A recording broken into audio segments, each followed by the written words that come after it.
Dear students, welcome to Classic NEET Academy. இப்போ நம்ம NEET Physics ஈஸிங்கிற டாப்பிக்கில் வந்து வேரியஸ் கான்செப்ட்ஸ் வந்து நீட் எக்ஸாமுக்காக பார்த்துட்ருக்கோம்.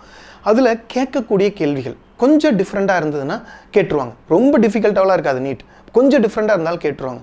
அப்படி கேட்கக்கூடிய கேள்விகள் என்ன அப்படிங்கிறத நம்ம பார்த்துட்ருக்கோம். இப்போ பாருங்கள், இந்த இடத்துல நெட் ஃபோர்ஸ் 0 ஆனால், நெட் ஃபோர்ஸ் 0 ஆச்சுன்னா பாடி வந்து மூவ் ஆகுமா ஆகாதா? இதை வந்து டிஃப்ரெண்ட்டாக கேள்வி கேட்கலாம்.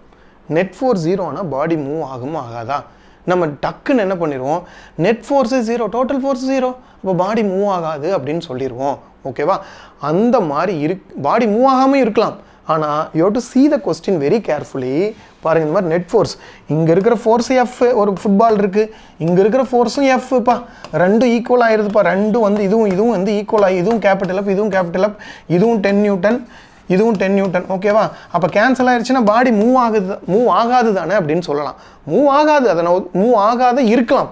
ஆனால் மூவ் ஆகாமையே எல்லா கண்டிஷன்லையும் இருக்குமா அப்படின்னா இல்லை. ஒருவேளை இந்த கொஸ்டின்ஸ் பாருங்கள், a body is acted upon by number of balanced forces, அதை தான் ஈக்லிபிரியம் சொல்லுவாங்க. நம்பர் ஆஃப் பேலன்ஸ்டு ஃபோர்ஸஸ் எல்லாம் பேலன்ஸ் ஆயிடுச்சுன்னா தான் net force 0.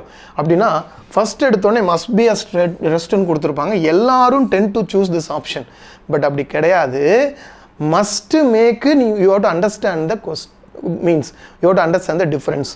may move with constant velocity. ஒருவேளை உனக்கு வந்து பாடி ஆல்ரெடி கான்ஸ்டன்ட் வெலாசிட்டியில் மூவ் ஆகிட்டு இருக்குது, அப்போ 2 ஃபோர்ஸ் அப்ளை பண்ணுறீங்க. ஒரு எக்ஸாம்பிளுக்கு, பாடி வந்து விங்கிற வெலாசிட்டியில் மூவ் ஆகிட்டு இருக்குது, கான்ஸ்டன்ட் வெலாசிட்டியில்.